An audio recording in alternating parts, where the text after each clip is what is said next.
Abra sua Bíblia comigo um instante. É uma manhã preciosa de comunhão. Estamos juntos à mesa do Senhor. E como é precioso entender por que nós fazemos as coisas. Como é precioso entender porque o Senhor nos ama e nos amou tanto, tanto, tanto, tanto. Abra a sua Bíblia no Evangelho de Jesus, conforme escreveu Lucas. Capítulo de número 23. Lucas, capítulo 23. Aleluia. E encontre o versículo de número 34. Glória a Deus. Lucas capítulo 23, versículo 34. E dizia Jesus: Pai, perdoa-lhes, porque não sabem o que fazem. E, repartindo as suas vestes, lançaram sortes sobre ela. Amém? Diga glória a Deus. É uma manhã de reflexão, nós estamos à mesa do Senhor, e é nesse instante, na mesa que é de Deus, preparada por Deus, para quem não merecia, que vale a pena considerar a importância de pertencermos a Ele, de pertencermos a esse ambiente que nos reconcilia, que nos traz de volta. Enquanto eu anotava algumas coisas ainda ontem, e é comum, eu faço sempre isso na semana da ceia, eu particularmente comigo, eu fico refletindo pelos dias de Jesus ao longo da semana.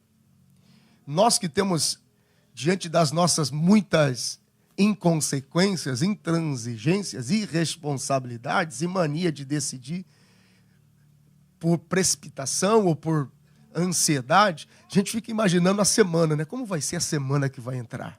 O que eu vou passar por essa semana? O que eu vou enfrentar nessa semana? Imagina que Jesus, era domingo, e de repente Jesus, a Bíblia diz, ele entra em Jerusalém montado num jumentinho. Instantes antes, ele tem uma experiência com o cego Bartimeu, que é muito interessante, porque o cego Bartimeu, naquele entroncamento entre Jerusalém e Jericó, ficava ali exposto pela capa que ele abre mão para seguir a Jesus. É interessante que havia sobre o cego Bartimeu uma sombra de maldição que o acompanhava. Havia muitos questionamentos sobre quem havia pecado, se isso era problema de família, será que alguém foi muito fraco na fé? Mas ele chama a atenção de Jesus. Jesus pergunta o que ele precisava e ele diz: eu não quero nada, eu só quero voltar a enxergar.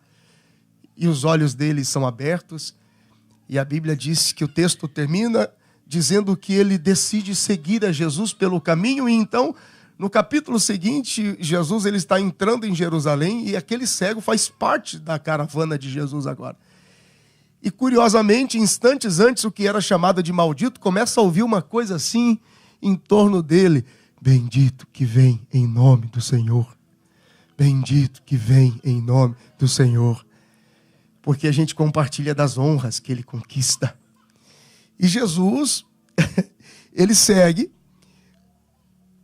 E irmãos, deixa eu só bloquear aqui, que se fechar aqui para mim eu perco. Espera um minutinho aí. A gente vai ficando velho, gente. Eu lembro quando o pessoal dizia assim: nossa, o irmão prega tudo de cor. E eu dizia: eu sou bom até a idade chegar. E o saudoso pastor Luiz Antônio, que morreu no acidente da TAM, muito amigo, ele dizia assim: tchê, escreva, é Deus que te deu, tchê. Senão tu vai perder, a cabeça não vai te ajudar um dia. As pessoas estão celebrando a entrada de Jesus, aquele jumentinho não estava ali por acaso. Aliás, tudo que Jesus cumpre e vive nos seus dias, ele está seguindo à risca o que o Pai havia estabelecido para ele.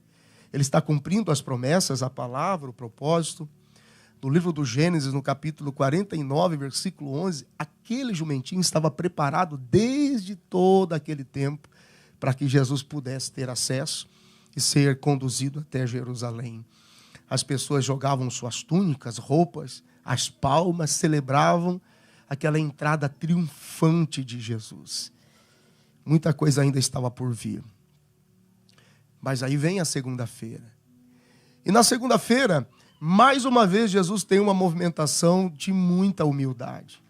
Porque enquanto no domingo havia toda a celebração daquele triunfo, da entrada em Jerusalém, na segunda-feira ele está com os seus discípulos e ele os ensina no ato do lavar os pés a diferença entre você ter flexibilidade. Sabe aquela coisa de que existem dias de lutas e dias de glória? Diria o profeta Chorão. Só os mais novos. Pegou, né? Dia de luta, dia de glória. É. A gente precisa ter essa flexibilidade. Às vezes você pode estar muito bem, no outro dia não tão bem, mas a sua atitude, como você responde a isso, é que vai dizer muito do que você carrega. Jesus está agora lavando os pés dos seus discípulos. No dia anterior ele foi aclamado rei, pelo menos naquela percepção, naquele instante. Mas agora ele lava os pés dos seus discípulos, ele dá um exemplo como servo maior, como escravo da casa. Depois os discípulos vão entender que nada tinha a ver com o ato do pé em si, mas com a salvação que estava por vir e que a natureza de Deus é servir. Então, por isso que nós servimos e que tudo se resume em servir a vida do outro, em servir ao próximo. E fica isso muito claro para Jesus. A salvação estava a caminho. Na terça-feira, Jesus, ele decide ter um tempo com os seus discípulos e eles vão celebrar a Páscoa. Tudo isso havia sido dado a Jesus no Monte da Transfiguração.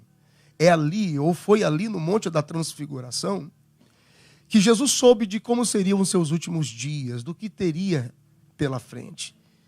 Quando ele desce do Monte da Transfiguração, depois da experiência de Pedro, Tiago e João, de quase morte, o testemunho do Pai sobre ele, Moisés e Elias ali vencendo a barreira da morte, a barreira da separação, a barreira da distância, porque é isso que vai acontecer quando eles se manifestarem em glória.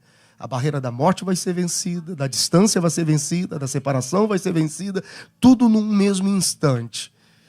Foi naquele momento também que Tiago e João estavam tão animados para proteger a Jesus e prepararam um lugar para ele. Não, deixa que a gente resolve com os samaritanos. Mas a Bíblia diz que os samaritanos não quiseram receber a Jesus naquele dia.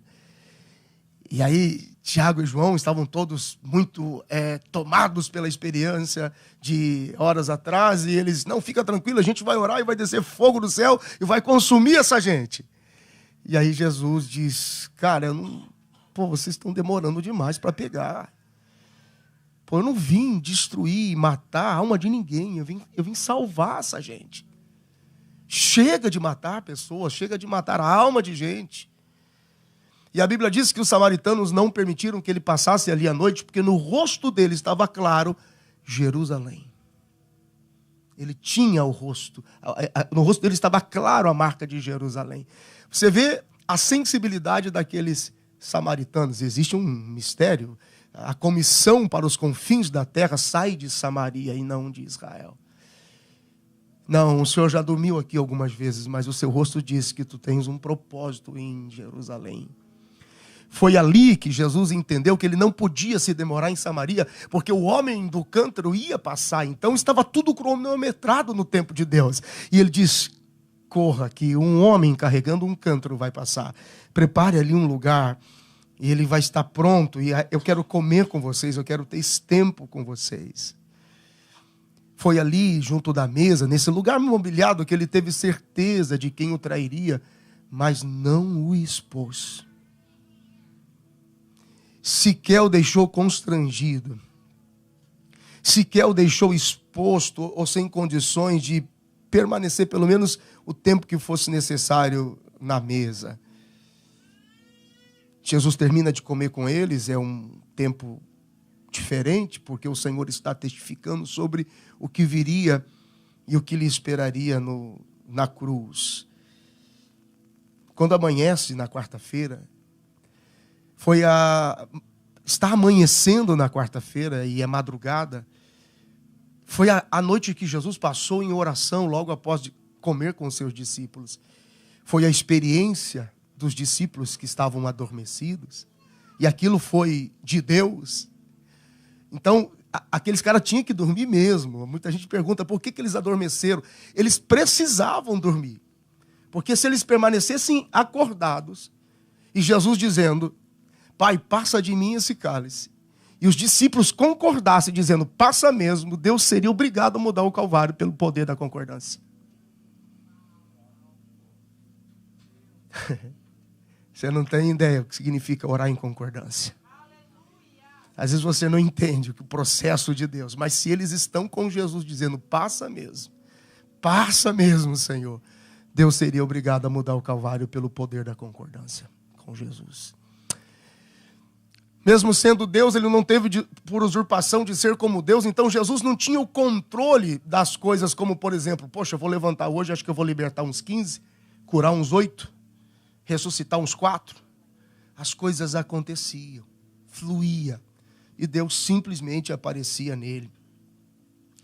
Foi uma manhã muito interessante, porque eles estavam tomados pelo choque de Judas, chegando com os soldados. Jesus ainda tinha, é muito interessante, ele vem de uma madrugada de muita aflição, um nível de angústia tão alto que o seu suor se transforma em sangue. Olha que coisa interessante, imagina comigo, Jesus orando muito aflito, gotas de sangue, Jesus se levanta, discípulos dormindo, nem uma hora para orar comigo, volta Jesus ora, gota de sangue, volta para lá, agora não adianta mais, pode se levantar, porque Judas está vindo e recebe os soldados e nenhum dos seus poderia se perder, então ele toma a frente, aí quem é que vocês estão procurando? Então quem é ele? E como a gente vai saber como encontrá-lo? E Judas diz: eu tenho a senha, e a senha era o amor. Então Jesus tem que administrar o beijo de Judas e ainda arrumar um tempo para consertar a orelha do servo do sumo sacerdote. Ô, manhãzinha trabalhosa. E lá está Jesus. Resolve aqui, conserta aqui. Pedro, deixa a orelha do homem no lugar. Calma, tá tudo bem. São os dias de Jesus. Satanás só se aproximou de Jesus 2 vezes ao longo da sua trajetória aqui, depois do verbo entre nós. Primeiro, quando Jesus sai do batismo de João, ele é levado pelo Espírito ao deserto para ser tentado. Ali Satanás se aproxima dele. Depois não mais. Passa-se 3 anos e meio até o Getsemane. Ali Satanás outra vez tenta se aproximar dele. Porque não era simples. Quando Jesus está orando no Getsemane, todo o universo para. Tudo que respira, tudo que tem algum código genético, biológico, natural, sobrenatural de existência, para.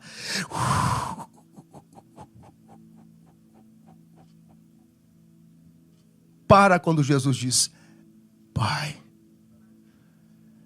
se for possível, passa de mim esse cálice. Tudo para. Porque se ali há uma concordância e uma desistência, o diabo sabia o que seria dali para frente. Mas também, se não, caso não, sem chance para Satanás. Tudo para ali, o universo para, as coisas param. De repente ele rompe com força. Ele está debaixo de uma palavra. Quem caminha debaixo de uma palavra não desiste. Simplesmente não desiste assim. E todas as pessoas que caminham debaixo de uma palavra de Deus sabem que a última instância da provação de quem carrega uma palavra de Deus é um ambiente chamado Getsemane. Todos um dia teremos que encarar um Getsemane. É a última instância da nossa prova ministerial como indivíduos, na nossa relação com Deus, que vai definir realmente o que a gente acredita. Gente, quem vence Getsemane? Cruz é um detalhe. Não, vou falar de novo. Quem vence Getsêmani, cruz é um detalhe. Pastor, minha cruz está pesada, está me matando, está de quina, eu não suporto. É porque você fugiu do Getsêmani. Porque se você encarar o Getsêmani, como você tem que encarar, e ir até onde Deus quer que você vai, o resto é detalhe. Manda a cruz, que o Getsêmani está de boa, está tudo bem, Satanás, ó. Cruz é um detalhe. Cruz é só um detalhe. E foi lá no Getsêmani, que Jesus ensinou o coração de Deus revelado ao mundo em compaixão, em misericórdia. É no Getsêmani que a gente experimenta o abandono, a rejeição, a solidão, a dúvida, o descrédito. É no Getsêmani em que a nossa reputação, algumas pessoas dizem assim, poxa, pastor, eu perdi tudo, não sei o que falta. Falta você morrer. Tem gente que não morre nunca. E eu já falei isso aqui umas dezenas de vezes. Para quem é mais novo, vai lá a chave de novo. Quanto tempo Jesus carregou a cruz, irmãos? Quem sabe responde. 1 dia só. Por que o irmão está carregando há 30 anos? Há 50 anos? Jesus carregou a cruz 1 dia só. A diferença é que no final do dia ele morreu. E o amado nunca morre. É só morrer no final do dia. Eu não sou, eu não posso, eu não sei, eu não tenho. É só o Senhor. Se o Senhor não me ajudar, Senhor, eu não consigo. Sem o Senhor eu não posso fazer. Esse é o problema. Carregando a cruz 30, 40, 50 anos, carregue por 1 dia, mas morra no final do dia.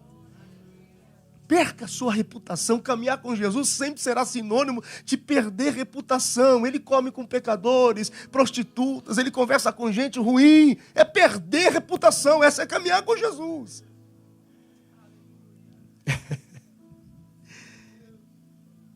Na sexta-feira, Jesus é julgado por crimes que nunca cometeu. Ele é açoitado, cuspido, espancado. Carrega sozinho a sua própria cruz. Há quem diga, pelo decreto do rei Dário, que possivelmente a cruz possa ser a cruz da viga da sua casa, mas não vamos especular sobre isso, mas que é no mínimo curioso porque havia um decreto dizendo que todo aquele que profanasse contra o templo. Então eles não tinham em que pegar a Jesus. Criaram testemunhas mentirosas para denunciar a Jesus de nada, mas não conseguiam. Até que alguém disse, um dia ele entrou no templo e disse que o derrubaria e em 3 dias o reedificaria. E o decreto dizia, quem falar contra o templo deverá ser morto pendurado numa madeira ou uma viga tirada do centro da sua casa. Mas cabe bem uma aplicação interessante aqui. Você sempre terá o cheiro da adoração da sua casa. Simples assim. O que houve lá? O cheiro da adoração da sua casa te acompanha. Se ele existe, bom cheiro. Se não existe, você já sabe como funciona. A Bíblia diz que Jesus é preso, condenado, levado à cruz. Na cruz, o mundo espiritual, o mundo sobrenatural, ele está ativo. As pessoas só vê o físico. Só vê ele na cruz e as feridas. Mas enquanto Jesus está na cruz, Hebreus capítulo de número 10, a sua alma entra pelo tabernáculo celestial, levando na mão a taça do seu sangue. E a Bíblia diz que ele se apresenta diante do Senhor dizendo, sangue de animais e de bode o Senhor não quer mais. Então eu vim aqui trazer o meu, para que se remova o primeiro e se estabeleça o segundo. Porque o sangue de Abel fala, mas o meu fala mais alto do que o sangue de Abel. As pessoas não entendiam. A Bíblia diz, o livro do profeta Isaías, capítulo 63, tudo está acontecendo ao mesmo tempo. A gente tem uma visão muito limitada, gente. Nós somos alma vivente que tem um espírito de vida e habitamos num corpo. Eles estão vendo o corpo de Jesus, mas todo aquele processo de memórias e registros, a sua alma está em batalha. Agora, a Bíblia diz em Isaías capítulo 63, e eu sozinho passei o lagar. Ninguém estava comigo. As vestes salpicadas, aquela espada flamejante, que o homem temia porque determinava a eternidade do homem. Jesus encara essa espada. Ele a enfrenta para que o caminho do Éden fosse aberto. E ele desce às partes mais baixas, toma o cativo, leva-o consigo. Uma série de coisas estão sendo processadas enquanto ele está na cruz. O Senhor está vencendo por nós. E quando termina o processo da dor, o processo da cruz, e ele expira e se decreta que está então consumado, Jesus é retirado de lá. Vai para uma sepultura emprestada, porque eu gosto dessa expressão dos antigos pregadores, porque uma sepultura definitiva apenas para um final de semana, não é? Vale até a pena dar um glória a Deus. Domingo pela manhã, aquela coisa extraordinária, expectativa. As mulheres vão ao sepulcro, se antecipam. Tem a surpresa de ver a pedra removida. Uma delas, Maria Madalena, ela tinha algo muito interessante, porque ela tinha uma expectativa de um ato profético que ela fez lá atrás. Então ela vai para cumprir o rito da purificação do corpo, para que se perpetuasse o corpo. Mas ela vai curiosa e você nota no texto que ela está até um pouco atrasada no passo. E então ela vê um jardineiro no jardim. Quando você vier à presença dele, não traga óleo de quem está morto, traga óleo de quem está vivo. Porque quem traz a expectativa para quem está vivo merece vê-lo, merece encontrá-lo. Isso é tão forte que ela vai e diz assim: aonde colocar o que vive? Para que eu possa ir adorá-lo. Eu sei que ele está vivo. Quando você vem para cá, vem trazendo azeite para celebrar quem vive e não para quem está morto. Aonde colocar o que vive para que eu possa ir adorá-lo? Ai, Jesus, o Senhor não é gente, não. Estamos à mesa do Senhor esta manhã mais uma vez. E o que nós aprendemos quando nós estamos à mesa do Senhor? Primeiro, segundo Jesus, a exemplo de Jesus, a mesa é um ato espiritual. Espirituais discernem coisas espirituais. Não ser espiritual é negar a natureza de Deus. Ser espiritual para mim, para você, não é uma opção, é uma obrigação. É a nossa natureza nele. Sermos espirituais. A mesa do Senhor é um ato espiritual. E quando Jesus fala sobre a mesa aos seus discípulos, ele diz: diga Pai. Quando você vier para a mesa, lembre-se, o Pai está nela. O Pai está presente na mesa.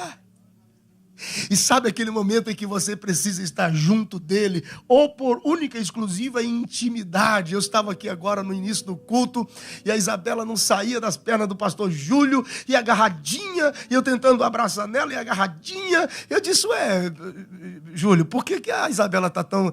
Ah, pastor, eu tenho trabalhado tanto, ela está tão distante, e quando ela me vê, ela não me solta. Eu disse: oh meu Deus, olha só. A mesa é um ambiente espiritual. Quando você vem para a mesa do Senhor, lembre-se disso, Deus está nela. Deus está presente nela.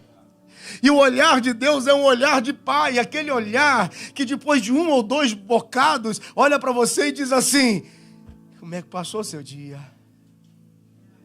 Como é que está sendo sua semana? Teu rosto está diferente hoje. E mais um bocado. Vamos falar sobre isso.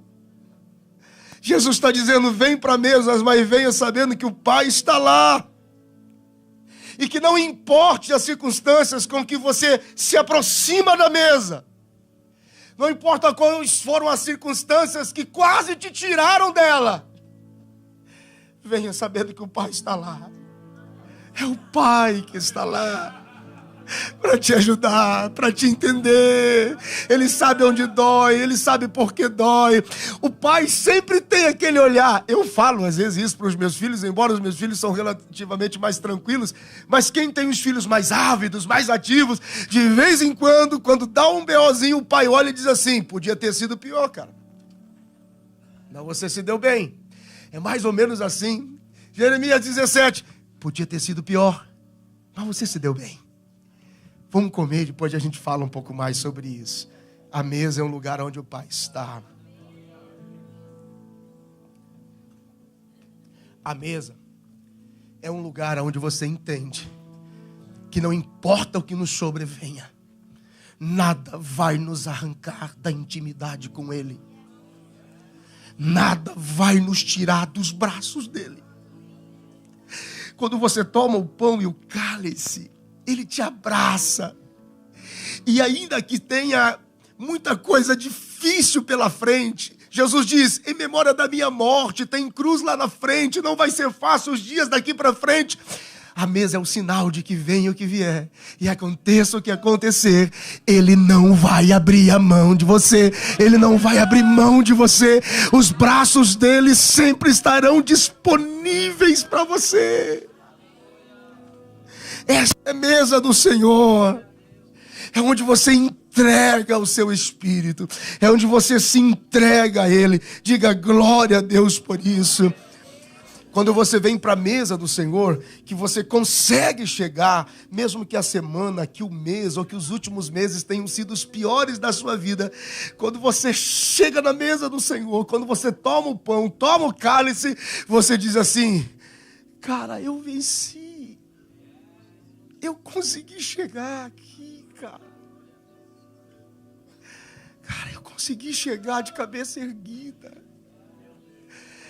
E a mesa é do meu Pai, a casa é do meu Pai. O amor dele é sem igual. Significa que nada te parou até aqui. Você conseguiu chegar. O que é estar junto da mesa com Jesus? Quando você vem à mesa de Jesus, é um dos momentos mais práticos do amor de Deus em você. E por seu intermédio, ou que por através de você.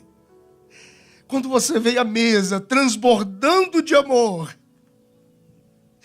você tem capacidade de pegar o pão e o cálice e lembrar de quem te ofendeu.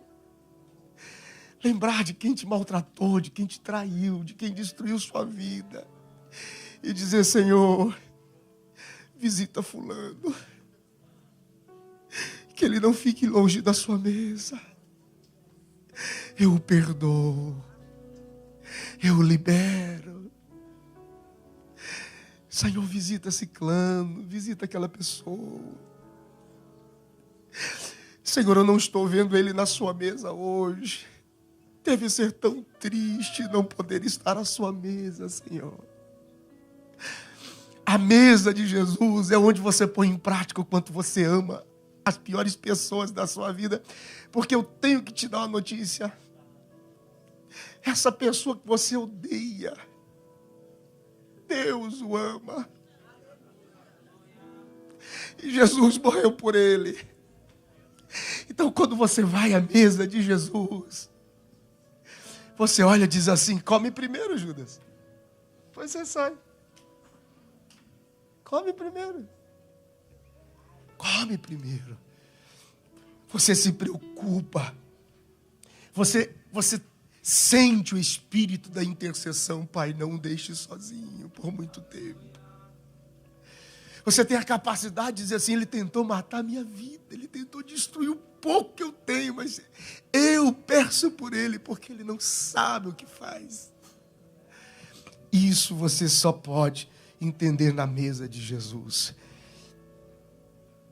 E é só na mesa de Jesus, quando você vem, que você entende que perdoar é uma questão de obediência e fé. É onde você verdadeiramente consegue perdoar. Porque é impossível você ser espiritual sem ter a capacidade de perdoar. É impossível você ter uma relação que se sustente e que seja suficiente com Deus, espiritualmente falando, se você não consegue perdoar as pessoas. Essas duas coisas não funcionam. Se você é espiritualmente, na sua relação com Deus, responsável e sabe obedientemente pela fé em Jesus o que é graça, mesa é lugar onde você perdoa, mesa é lugar onde você intercede, mesa é lugar onde você reconhece que você não merecia, mas a mesa é de Deus. Preparou a comida para quem não merecia, é a mesa do Senhor.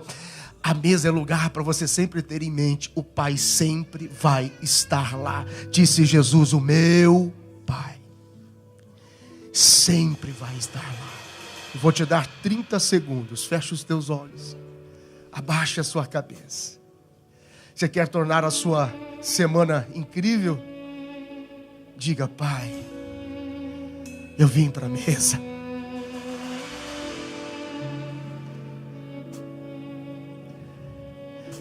Pai nosso que está nos céus, santificado seja o teu nome. Venha a nós o teu reino. Seja feita a tua vontade, assim na terra como no céu. O pão nosso de cada dia nos dá hoje. Perdoa as nossas ofensas, da mesma forma que perdoamos aqueles que nos ofenderam. E não nos deixe cair em tentação, mas livra-nos do mal. Porque teu é o reino, o poder e a glória para sempre. Dá-nos o teu coração, Jesus. Dá-nos a tua mente, Jesus. Dá-nos mais da tua palavra, Jesus. Ajuda os meus irmãos. Ajuda os teus filhos. Ajuda este casal. Ajuda esta família, meu Deus. Eles chegaram para a mesa, Pai. São os teus filhos. Não somos perfeitos, mas amamos a tua presença.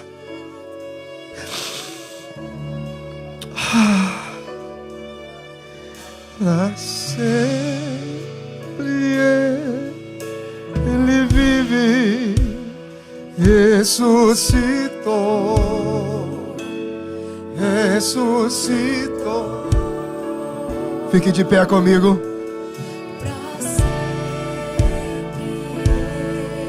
Exaltado é pra sempre, adorado é pra sempre. Ele vive, ressuscitou, ressuscitou. Pegue nas mãos o pão.